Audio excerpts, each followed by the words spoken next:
সুপ্রিয় দর্শক, শুরু করছি Deepto Krishi Songlap, powered by Kazi farms, co-sponsored by ইয়ার মালিক সিডস। প্রিয় দর্শক, আমরা জানি যে কৃষিক্ষেত্রে নানা রকমের ব্যবসায় ইতোমধ্যে বিকশিত হয়েছে। নতুন নতুন উদ্যোক্তা এখানে এসেছেন, নতুন ধরনের উদ্যোক্তারা এসেছেন। আর সেই সমস্ত বিষয়গুলোকে মাথায় রেখেই আমরা আজকে যে বিষয়টিকে নির্বাচন করেছি তার নাম দিয়েছি কৃষি ব্যবসায়ে নতুন ধারা। এই কৃষি ব্যবসায়ে নতুন ধারাটি কী, এই বিষয় নিয়ে আমরা কথা বলবো। আমাদের সাথে স্টুডিওতে উপস্থিত আছেন উইগ্রো লিমিটেডের সহ প্রতিষ্ঠাতা এবং সিইও জনাব মোহাম্মদ মাহমুদুর রহমান। আপনাকে স্বাগত জানাচ্ছি।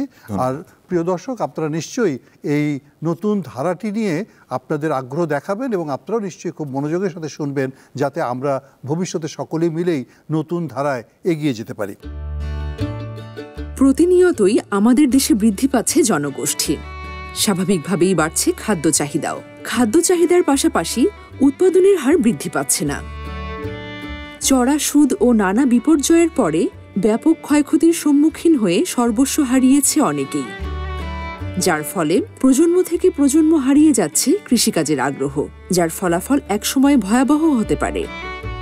ক্ষুদ্র কৃষি উদ্যোক্তাদের সহজ শর্তে ঋণের ব্যবস্থা করা এবং তাদের উৎপাদিত পণ্য সরবরাহ ও ন্যায্য দামে বিক্রি সহ বিভিন্নভাবে সহযোগিতা নিশ্চিত করা গেলে দেশের কৃষির চাকা আরও মজবুত ও সচল হতে পারে। মাহমুদুর রহমান, আপনার কাছেই আসি প্রথমে। আমরা বলছি যে বর্তমান সময়ে কৃষির ক্ষেত্রে নতুন একটি ধারা হচ্ছে স্টার্ট আপ ব্যবসা। আপনি কি একটু বলবেন যে এটি কি এবং এর প্রকৃতিটা কি? আপনি যদি আমাদের দর্শকদের জন্য একটু বলেন। ধন্যবাদ দীপ্ত টিভিকে আমাকে ইনভাইট করার জন্য এবং আমাকে কথা বলার সুযোগ করে দেওয়ার জন্য। এবং আপনাকেও ধন্যবাদ যে আমাকে এই সুন্দর অনুষ্ঠানের জন্য। আমাদের চোখে সবসময় স্টার্ট আপ জিনিসটা হচ্ছে গুগল, আমাদের চোখে সবসময় স্টার্ট আপ জিনিসটা হচ্ছে ফেসবুক, বা এখন সবচেয়ে হেভি ট্রেন্ড হচ্ছে Tesla, why not the electric EV car. So সহজ ভাষায় যদি স্টার্ট আপ বলতে বুঝায় হচ্ছে এমন একটা বিজনেস প্রসেস, একটা ব্যবসায় প্রক্রিয়া, যেটা হচ্ছে অনেক বড় একটা সমস্যাকে টেকনোলজি এবং ডেটার ব্লেন্ডেড করে ওই সমস্যাটার সমাধান বের করে, কিন্তু সমস্যাটা খুব দ্রুত সমাধান করে। আবার সেই সমাধানটা খুব দ্রুত মানুষের দোরগোড়ায় পৌঁছে দেয়। সো আমি যদি একদম বাংলাদেশের একটা এক্সাম্পল বলি, যে আজ থেকে 10 বছর আগে আপনি কিভাবে প্লেনের জন্য টিকিট বুক করতেন, আর এখন আপনি জাস্ট 4টা ক্লিকে মোবাইল অ্যাপের মাধ্যমে আপনি প্লেনের টিকিট বুক করছেন।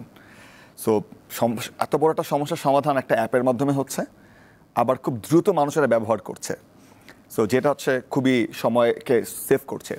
সো এই জায়গাটায় সবচেয়ে আমাদের অবহেলিত যে জায়গাটা কৃষি, আবার যেটা সবচেয়ে গুরুত্বপূর্ণ জায়গা আমাদের, যেটা নিয়ে আমরা বলি ফুড সিকিউরিটি, সেই জায়গার যে বড় বড় সমস্যাগুলো, সেই সমস্যাগুলো কীভাবে টেকনোলজি দিয়ে সলভ করা যায়, যেটা দ্রুত অনেক বড় একটা সমস্যার সমাধান করবে এবং দ্রুত এটা কৃষকদের কাছে পৌঁছে দিবে, সেইটাই আসলে একটা স্টার্ট আপ ফর এগ্রিকালচার, যেটাকে আমরা এক ভাষায় বলি এগ্রিটেক ইন এগ্রিকালচার। আচ্ছা, খুবই খুবই চমৎকার করেই বলেছেন আপনি যে কৃষিতে আধুনিক প্রযুক্তি, মানে বিশেষ করে তথ্য প্রযুক্তির ব্যবহার করা এবং কৃষির সমস্যাগুলোকে সমাধানের ক্ষেত্রে মানে সহজ পন্থা খুঁজে বের করা। খুব ভালো। এখন আপনি আমাদেরকে বলুন দেখি যে আপনারা কাদের সাথে কাজ করছেন এবং কি বিষয়গুলোকে নিয়ে কাজ করছেন। আচ্ছা, আমি একটা মজার তথ্য আপনাদেরকে দিই। আমার মনে হয় তথ্যটা খুব আপনাদের মানে খুব কাজের তো দিবে। বাংলাদেশ সরকার প্রতি বছর বাংলাদেশে যতগুলো ব্যাংক আছে, ব্যাংকগুলোকে বলেছে যে তোমরা 35,000 কোটি টাকা কৃষকদেরকে তোমাদের দিতে হবে, কৃষিতে দিতে হবে। তো আগে যেটা করা হতো যে 80% অফ দিস 35,000 কোটি টাকা কৃষকরা পেত হচ্ছে মাইক্রো ফাইন্যান্সের থ্রুতে, আর 20% ব্যাংকগুলো বলতে গেলে দিতই না। এখন বাংলাদেশের ব্যাংকগুলো সেন্ট্রাল ব্যাংক নিয়ম করেছে, না, তোমরা 35,000 কোটি টাকার অর্ধেক টাকা তোমাদেরকে সরাসরি কৃষকদের কাছে দিতে হবে, বাকিটা তোমরা চাইলে মাইক্রো ফাইন্যান্সের থ্রুতে বা অন্যান্য থ্রুতে তোমরা দিতে পারো। তাহলে আমার প্রশ্ন হচ্ছে, এই যে 35,000 কোটি টাকা বাংলাদেশ ব্যাংক বলেছে এবং ব্যাংকগুলো নিয়ে বসে আছে, কিন্তু বাংলাদেশের 90% ফার্মারের কোনো ব্যাংক অ্যাকাউন্টই নাই। বাংলাদেশ ব্যাংক 35,000 কোটি টাকা দিচ্ছে কৃষকদেরকে হেল্প, মানে কাজ করার জন্য। সেখানে বিভিন্ন রিফাইন্যান্সিং আছে, 4% লোন আছে, অনেক কিছু আছে, আপনিও জানেন, আপনি এগুলো নিয়ে কাজ করেছেন। কিন্তু কৃষক কোনোটাই পাচ্ছে না। কৃষক এখনও 30 থেকে 40% সুদে সে টাকা নিচ্ছে। এবং দ্বিতীয় সমস্যা, আমাদের কৃষকদের প্রতি 10 দিন পর পর কিস্তি দিতে হয়। তাহলে যখন উৎপাদন শুরুই হয়নি। এখন আপনার কাছে প্রশ্ন, একটা ফ্যাক্টরি যখন 3,000 কোটি টাকা নেয়, একটা গার্মেন্টস বা একটা ইন্ডাস্ট্রি, সে কি যেদিন টাকা নেয় তার প্রতি 15 দিন পর পর কিস্তি পরিশোধ করে ব্যাংকের কাছে? তাহলে আমার কৃষক কেন ব্যাংকের কাছে প্রতি 15 দিন পর পর কিস্তি, আমার কৃষক কেন, ব্যাংক বলছি না, যেসব জায়গা থেকে তারা লোন নেয় সেই সব জায়গা থেকে প্রতি 15 দিন পর পর কিস্তি দিবে? এখন আপনি যদি এখন একটা কৃষককে যদি বলেন আপনি কিভাবে করে কিস্তিটা পরিশোধ করেন, কৃষক আপনাকে সাথে সাথে উত্তর দিবে, নিজের জমিতেও কাজ করি, অন্যের জমিতেও কাজ করি, অন্যের জমির টাকা দিয়ে পরিশোধ করি, আর নিজের জমি দিয়ে তো ফসল ফলাই। আমাদের ব্যবসার কথা যদি বলি, আমরা আসলে আমাদের মেইন ব্যবসাটাই হচ্ছে কিভাবে টেকনোলজির থ্রুতে কৃষকরা অ্যাক্সেস টু ফাইন্যান্স পেতে পারে, কৃষকরা কিভাবে সহজে ঋণ পেতে পারে, এবং কৃষকরা সেই ঋণটাকে খুব সহজে কাজে লাগিয়ে তাদের অবস্থা উন্নতি করতে পারে। এই জায়গাটাকে আমি যদি বলি, এই জন্য আমরা বলি we are mainly focus on access to finance, কিন্তু এটার সাথে ব্লেন্ডেড করা থাকে আমাদের ফার্মারদের অ্যাক্সেস টু মার্কেট এবং অ্যাক্সেস টু কোয়ালিটি ইনপুট, মানে যাতে ওই অ্যাক্সেস টু ফাইন্যান্সটা আসলে প্রপারলি ইউটিলাইজ করা যায়, সেই জন্য আমরা বাকি মার্কেট অ্যাক্সেসটাও আমরা সার্ভিস দিয়ে থাকি এবং অ্যাক্সেস টু ইনপুটও দিয়ে থাকি। কোয়ালিটি ইনপুটের কথা বলছিলেন, ক্যাপিটালের কথা আপনি আগেই বলেছেন, মার্কেটিংয়ের কথা আপনি বলছিলেন। আপনি একটু বলবেন কি যে এই কোয়ালিটি ইনপুট বা মানসম্পন্ন উপকরণ এবং বিপণন, এই জায়গাটিতে আপনারা কিভাবে কৃষকদেরকে সহযোগিতা করেন? দেখেন, আমি আগেই বলেছি যে আমাদের মেইন বিজনেসটা হচ্ছে ফার্মারদের অ্যাক্সেস টু ফাইন্যান্স এনশিওর করা। সো এই অ্যাক্সেস টু ফাইন্যান্সটা যখন এনশিওর করতে চায়, যারা তাদেরকে টাকা দিবে, ব্যাংক অথবা অন্য কোনো ইনভেস্টর যারা টাকা দিতে চায়, তারা সবসময় দুটো জিনিস জানতে চায়, যে তাদের টাকাটা কতটুকু সিকিউরড এবং তাদের টাকাটা থেকে কত ভালো রিটার্ন আসতে পারে। তো যদি এই ভালো রিটার্ন আর সিকিউরডকে আমি এনশিওর করতে চাই, তাহলে অ্যাক্সেস টু ইনপুট আর output is a very important. প্রথমত আমার পুরো হারভেস্টিংটা এমবেডেড করা থাকে ইন্স্যুরেন্স দিয়ে। সো যদি কোনো ফসলের ক্ষতি হয়, তাহলে কিন্তু আমার ফার্মারকে চিন্তা করতে হয় না যে তাকে তার জমি বিক্রি করে তার টাকাটা পরিশোধ করতে হবে। আবার কৃষক যখন এই টাকাটা পায়, টাকাটা দিয়ে সে কী করবে? বীজ সার কিনবে। কিন্তু আমরা দেখি কৃষক বীজ সার কেনার সময় দুটো প্রবলেমে পড়ে, হয় বীজ আর সার নাই, অথবা এই বীজ আর সারটা ভালো বীজ আর সার সে পাচ্ছে না, মানসম্পন্ন পাচ্ছে না। আমি একদম আপনাকে আজকে এখানে আসার আগে একটা রিসেন্ট গল্প বলি। এখন আলুর বীজ কত টাকায় বিক্রি হচ্ছে? 85 থেকে 100 টাকায় আলুর বীজ বিক্রি হচ্ছে। যে আলুর বীজ গত বছরও ছিল 30 টাকা 40 টাকা। তাহলে এবং 85 থেকে 100 টাকা করে দিয়েও কৃষক আলুর বীজ পাচ্ছে না। আমরা 3 কোটি টাকা পে করেছিলাম বিএডিসিকে, আমাদের ফার্মারদের জন্য আলুর বীজ লাগবে, যেটা আমরা 56 টাকা করে কিনেছিলাম। আমরা তো এটা বিক্রি করতে পারবো না, আমরা বিক্রি করছিও না, আমরা কৃষকের জন্যই নিয়েছি, আমরা কৃষককে দিয়ে দিচ্ছি। কিন্তু অন্য যে কৃষক, যারা আমার এনলিস্টেড কৃষক না, যারা আমার ফাইন্যান্সিং কৃষক না, তারা বলছে স্যার আমাদের টাকা আছে কিন্তু আমাদের আলুর বীজ পাচ্ছি না, কারণ মার্কেটে আলুর বীজের অনেক শর্টেজ। তো এখন আমরা জানি না যে বিএডিসির বীজ সম্বন্ধে যতটুকু আমরা ধারণা নিয়ে পেয়েছি যে এটা খুব ভালো বীজ, কিন্তু কোয়ালিটি সম্বন্ধে আমরা এখনও খুব কনফিডেন্ট না, কারণ ফলন হওয়ার পর আমরা বুঝতে পারবো। কিন্তু আমরা এতটুকু ইনশিওর করেছি যে কৃষক বীজটা পাচ্ছে। এখানে আবার ব্যাংক দেখেন, এখন ব্যাংক খুব খুশি। কেন খুশি? ব্যাংক বলছে যে 50,000 টাকা আমি লোন দিয়েছিলাম, তার 30% থেকে 40% ইনপুটে লাগবে মিনিমাম বীজে। কৃষক বীজটা পেয়েছে, তার মানে কি এই লোনের টাকাটা প্রপারলি ইউটিলাইজ হচ্ছে। এখন ব্যাংক খুব খুশি যে কৃষককে অবিশ্বাস করছে না যে টাকাটা অন্য কোথাও ব্যবহার হবে। তাহলে আপনি এবার চিন্তা করে দেখেন যে এই ইনপুট এনশিওর করার কারণে কৃষক হ্যাপি, কারণ সে বীজ পেলো, কোয়ালিটি বীজও পেলো। আবার ব্যাংক হ্যাপি, তার টাকাটা মিসইউজ হচ্ছে না, যেটা নিয়ে সে সবসময় মানে টেনশনে থাকে। এরপর এটাকে ইন্স্যুরেন্স করা থাকলো, ইল্ড ইন্স্যুরেন্স, যদি কোনো ক্ষতি হলো ব্যাংকের টেনশন নাই, কৃষকের টেনশন নাই। এখন আসছে না অ্যাক্সেস টু মার্কেট। এই সব আলু আসলে বিক্রি হয়ে গেছে অলরেডি। কিভাবে? কারণ এই আলুগুলো আমাদের কর্পোরেট যে বায়ার, তারা আমাদের সাথে আগেই কন্ট্রাক্ট করেছে যে তোমরা আমাদেরকে এই ব্রিডের আলুগুলো দিবে এবং এই প্রসেসে করবে এবং এই পরিমাণে দিবে। আমরা কিন্তু যেটা টেবল পটেটো বলি, যে ডায়মন্ড, ওই আলুগুলো করিনি। এগুলো সব হচ্ছে ইন্ডাস্ট্রিয়াল পটেটো, চিপসের পটেটো, ক্যারেজ, লেডি রোসেটা, এই আলুগুলো। এখন আমি যখন ব্যাংকের কাছে গিয়ে বলেছি বা ইনভেস্টরকে বলছি, তুমি দেখো এই আলুগুলোর অলরেডি সোল্ড, কৃষককে শুধুমাত্র মাটি থেকে উঠাতে হবে, ট্রাকে লোড হবে, চলে যাবে। তাহলে এখন কৃষকের শুধু একটাই কাজ, মনোযোগ দিয়ে শুধু ফলনটা ফলানো।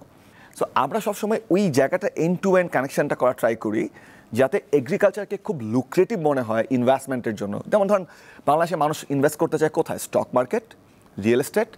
Y not agriculture? Why not agriculture একটা অল্টারনেটিভ ইনভেস্টমেন্ট অপরচুনিটি হবে। মানুষজন বলবে oh no, agriculture is a very dynamic thing. আমেরিকার মার্কেটে যদি স্টক মার্কেটে ভুট্টা আর গম বিক্রি হয়, বাংলাদেশের স্টক মার্কেটে কেন একদিন কৃষকরা ভুট্টা আর গম বিক্রি করবে না? কেন ওই এক্সেস টু মার্কেট বলতে সবসময় বুঝাই আমরা কারণ বাজারে ডিসরাপশন, ওয়াই নট এক সময় আমাদের কৃষকের পণ্য স্টক মার্কেটে সেল হবে, যেটাকে আমরা বলি কমোডিটি ট্রেডিং। আপনার কাছ থেকে যে গল্পটি আমি শুনলাম সেটা অত্যন্ত মানে শ্রুতিমধুর এবং শুনলে ভাল লাগে যে বাংলাদেশের কৃষি এখন একটু ভিন্নভাবে মানুষের কাছে চিত্রিত হচ্ছে, কিন্তু এতই কি সহজ নাকি কোনো চ্যালেঞ্জ আছে? ভয়ঙ্কর চ্যালেঞ্জ। নাম্বার ওয়ান চ্যালেঞ্জ হচ্ছে ডেটা, মানে তথ্য নাই। আপনি দেখেন, আপনি যদি একটা অ্যাসেট ম্যানেজমেন্ট কোম্পানি বা ফান্ড ম্যানেজমেন্ট কোম্পানি যারা প্রাইভেট ইকুইটি নিয়ে কাজ করে, যারা ইনভেস্ট করে মানুষের কাছ ব্যাংক বা ইনভেস্টরদের টাকা নিয়ে, কোথায়? স্টক মার্কেটে। স্টক মার্কেটে যখন তারা ইনভেস্ট করে, তারা সে কী দেখে ইনভেস্ট করে? চোখ বন্ধ করে তো ইনভেস্ট করে না। তাদের কাছে ওই কোম্পানির স্টক মানে একটা ডেটা আছে, হিস্ট্রি আছে, যেটা দিয়ে একটা প্রেডিক্টিভ অ্যানালাইসিস করে সেই টাকাটা তারা স্টক মার্কেটে ইনভেস্ট করে। এখন যদি আমি বলি যে আমি একটা ফান্ড ম্যানেজার, আমাকে একটা 400 কোটি টাকা ফান্ড দেওয়া হলো কৃষিতে ইনভেস্ট করার জন্য, আমি যদি এখন স্টক মার্কেটের স্ট্রাকচার সেই ফ্রেমে ওই কৃষিটাকে ফালাইতে চাই, তাহলে কি আপনি আমাকে বলতে পারবেন রিস্ক প্রেডিকশন এভরিথিংয়ের জন্য যে ডেটা দরকার, সেই ডেটা আসলে মার্কেটে আছে? আমরা বলছি যে আমার ডেটার জন্য প্রচুর ডেটার জন্য ডেভেলপমেন্ট সেক্টর, গভর্নমেন্ট টাকাটা খরচ করতেছে, কিন্তু ডেটাটার অবজেক্টিভটা কি? এই 35,000 কোটি টাকা নিয়ে যে বাংলাদেশ ব্যাংক বলছে এই 35,000 কোটি টাকার জন্য যে ডেটা দরকার, সেই ডেটা কি ডেটা ডেভেলপ করার জন্য কি আমাদের সিস্টেম কি রেডি কিনা? This is the number one. Number two problem হচ্ছে রেগুলেটরি প্রবলেমটা কি? আমি with due respect to agriculturist আমি বলতে চাই, এগ্রিকালচারিস্ট যারা রেগুলেশনস বা রেগুলেটরিতে বসে তারা বুঝেন না ফাইন্যান্স। আবার যারা ফাইন্যান্স বুঝেন, যাদেরকে আমরা বলি যে stock market expert, investment expert, তারা বুঝেন না এগ্রি ভ্যালু চেইন। তাহলে এবং এই সমন্বয়হীনতাটা একটা বড় সমস্যা। তাহলে এখন আমার কথা হচ্ছে, আমি এগ্রিকালচারিস্টরা জানেন টেকনোলজি, প্রোডাকশন, ইনোভেশন, কিন্তু তারা তো জানেন না যে হাউ দ্য ফাইন্যান্স ওয়ার্কস, মানে what the risk model, what the credit risk model, মানে কীভাবে করে কাজ করে। আবার যারা ইনভেস্টমেন্ট ভালো বুঝেন, যারা ফাইন্যান্স ভালো বুঝেন, তাদেরকে জিজ্ঞেস করেন they knows very well about the stock market, real estate, private equity, তাদেরকে বলেন যে মানে ফ্ল্যাকচুয়েশন রেট কখন কি হয় ওটা দিয়ে মানে অ্যালগোরিদম ডেভেলপ করতে, ওটা হচ্ছে না। অ্যান্ড দ্য লাস্ট থিং, আমাদের এইটাকে যদি আমাদের আগায় নিতে হয়, সবচেয়ে সহজ উপায় হচ্ছে আমি বলি কৃষকদেরকে ডিজিটালি ইনক্লুড করা। কৃষকদেরকে ডিজিটাল ইনক্লুড করার জন্য খালি একটা জিনিস দরকার। আমরা বলতাম না যে একটি খামার অনেক কিছু, একটা স্মার্টফোন, একটা ইন্টারনেট কানেকশন, এটা করে দেন, দেশের কৃষি চেঞ্জ হয়ে যাবে। মাহমুদুর রহমান, আপনি যে কথাটি বলছিলেন যে কৃষকদেরকে যদি ডিজিটালি ইনক্লুড করা যায় এবং তাদের যদি স্মার্টফোন বা তাদের যদি আমরা ইন্টারনেট কানেক্টিভিটির ভিতরে আনতে পারি, শুধু সেটা দিয়েই আপনি মনে করছেন যে আমাদের কৃষির একটা বড় ধরনের পরিবর্তন হবে। খুবই ভালো কথা, কিন্তু এইটার জন্য আসলে এই যে চ্যালেঞ্জের কথা আমরা বলছি, সেটাও তো করাটা কি খুব কঠিন? মানে কেন করতে পারছে না সেগুলোকে? আমার কাছে যেটা মনে হয় যে আমি আবার যদি বলি, আমি সরকারকে দোষারোপ করব না, কিন্তু আমার কাছে মনে হচ্ছে যে আমি সবসময় যখন আমরা ব্যবসা করতে আসছি, আমাদের মডেল বা আমরা সব কিছু যখন দেখেছি, ইন্দোনেশিয়ান মার্কেট, ফিলিপাইন মার্কেট এবং Indian market is booming agritech, তারা এটা দিয়ে কৃষকদেরকে অনেক হেল্প করতে পারছে।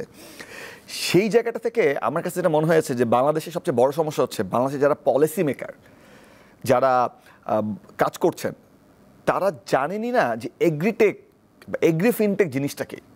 আচ্ছা, তো ওনারা যদি আসলে ওই জায়গাটা না শুনতে চান, না দেখতে চান, তাহলে আসলে এটা সম্ভব না। আমি জাস্ট একটা ছোট্ট এক্সাম্পল বলি। আমি দেশে কোনো একটা প্রোগ্রামে আমি পলিসি মেকারদেরকে বলেছিলাম, আমার 3টা ক্রেডিট কার্ড আছে, আমার একটা ডেবিট কার্ড আছে, আমি যদি লোন অ্যাপ্লাই করি, বাংলাদেশ ব্যাংক আমার সিএবি চেক করে, যেখানের মধ্যে আমার লোন হিস্ট্রি চলে আসে, যেটা দেখে একটা ব্যাংক ডিসাইড করে যে আমার এক্সপেন্স প্যাটার্ন কেমন, আমি ইনভেস্টেবল কিনা।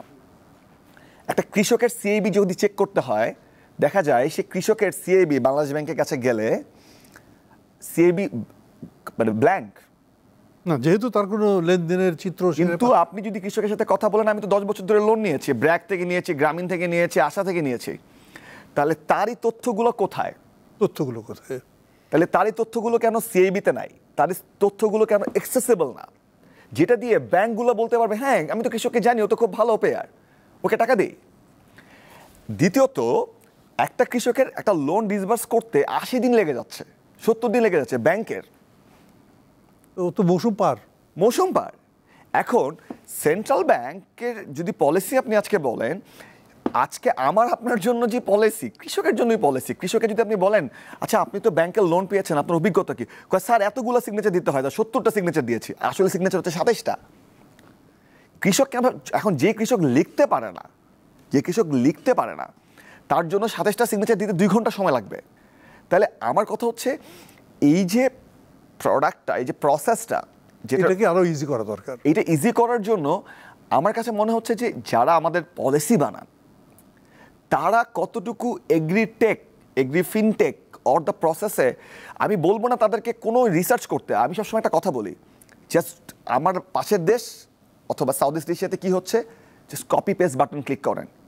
জি, আমরা আপনার কাছ থেকে একটি জিনিস জানতে চাই যে আপনারা তো মূলত যেটা বলছিলেন প্রথম দিকেই যে ফিনান্সটা আপনারা ব্যাংকের কাছ থেকে নিচ্ছেন এবং সেটাই আপনারা ফার্মারদের এগ্রিগেট করছেন। তো এই জায়গাটাতে মাঝখানের যে ঝুঁকিটা, সেই ঝুঁকিটা তো আপনারা নিচ্ছেন এবং ম্যানেজমেন্টের কাজটা আপনারা করছেন। এই জায়গাটাতে কৃষকদেরকে অতিরিক্ত কতটুকু দিতে হচ্ছে, মানে আপনারা এই জায়গাটাতে আপনাদের সার্ভিসের জন্য মানে কতটুকু বেশি আমাদের? আচ্ছা, এখানে জিনিসটা হচ্ছে যে আমরা যেটা হয় যে ব্যাংক যেহেতু আসলে সরাসরি ফার্মারের কাছে যাবে না, আবার ফার্মারও ব্যাংকের কাছে যাবে না, বিকজ আমাদের এটা রিসার্চ আমরা দেখেছি 50 কিলোমিটার দূরত্ব কৃষকের বাড়ি থেকে ব্যাংকের ব্রাঞ্চ। সেখানে আমরা আমাদের টেকনোলজির থ্রুতে কৃষক বাসায় বসে তার অ্যাকাউন্ট ওপেন হয়ে যাচ্ছে, বাসায় বসে তার লোন অ্যাপ্লিকেশন হয়ে যাচ্ছে, এবং ব্যাংক কৃষককে ভেরিফাই না করে কৃষককে টাকা দিচ্ছে, মানে আপনার গ্যারান্টিতে, আমার গ্যারান্টিতে। তাহলে এইখানে যদি আমি বলি, আমি কিন্তু দুটি কাজ করি, একটি হচ্ছে service provider, technology service provider, সাথে আমি হচ্ছে একজন গ্যারান্টার। আমরা দেখি না মাঝে মাঝে global IFC, world bank guarantor হয়, তখন বাংলাদেশকে সরকারকে লোন দেয়। তো সেরকম আমি একটা গ্যারান্টার রোল প্লে করি। সো এই দুটো সার্ভিস মিলিয়ে আমি কৃষকের কাছে লোনের বাইরে আমি 3% চার্জ করি। কতজন কৃষককে আপনারা আপনাদের নেটওয়ার্কে আনতে পেরেছেন? আমরা নেটওয়ার্ক বলতে আসলে অনেক বড়। আমরা এখন পর্যন্ত প্রায় 10,000 কৃষককে আমরা ফাইন্যান্সিং করেছি। ব্যাংকের ভাষায় যদি বলি, আমাদের পোর্টফোলিও এখন 90 কোটি টাকা, মানে এই 90 কোটি টাকার ফাইন্যান্সিং আমরা করেছি প্রায় 10,000 কৃষকের কাছে। তো যেটা আসলে আমাদের প্ল্যান 2025-এ আমরা প্রায় 350 কোটি টাকা আমরা ডিসবার্স করব কৃষকদের কাছে। খুবই আশার কথা। জনাব মোহাম্মদ মাহমুদুর রহমান, আপনার চমৎকার যে বক্তব্য এবং চমৎকার যে দৃষ্টিভঙ্গি আমাদের সামনে উপস্থাপন করবার জন্য আপনাকে অসংখ্য ধন্যবাদ জানাচ্ছি। প্রিয় দর্শক, আসল কথাটি হচ্ছে এখানে যে সৃজনশীলতা দিয়েই কিন্তু আমাদেরকে সমস্যার সমাধান করতে হয়। আমরা জানি আমাদের কৃষক ভাইরা নানা রকমের সমস্যায় থাকেন। তাদের মূলধনের সংকট আছে, তাদের পণ্যের উপকরণের সংকট আছে, তাদের বিপণনের সংকট আছে। আর সেই সব সংকটগুলোকে যদি আমরা সমাধান দিতে পারি একটি আধুনিক পদ্ধতির মাধ্যমে, তাহলে নিশ্চয়ই কৃষক ভাইদের জন্য সেটি লাভজনক হবে এবং যারা এর পেছনে কাজ করবে তাদের জন্য লাভজনক হবে। আমরা এ ধরনের নতুন ধারাগুলো দেখতে চাই, আমরা নতুন ধারার বিকাশ চাই, এবং তার জন্য যে প্রয়োজনীয় নীতিগুলো দরকার, তার জন্য যে পলিসিগুলো দরকার, সেগুলোর সংস্কার চাই, এবং সেই জায়গাগুলো দিয়েই আমরা বাংলাদেশের কৃষিকে আসলে সামনের দিকে এগিয়ে নিয়ে যেতে পারবো। আজ এ পর্যন্তই। সকলকে ধন্যবাদ জানিয়ে শেষ করছি Deepto Krishi Songlap, powered by Kazi farms, co sponsor by air Malik seeds. আগামী সপ্তাহে নতুন কোনো বিষয় নিয়ে আবারও হাজির হব আপনাদের সামনে। আমাদের সাথেই থাকবেন। সকলকে ধন্যবাদ ও শুভেচ্ছা।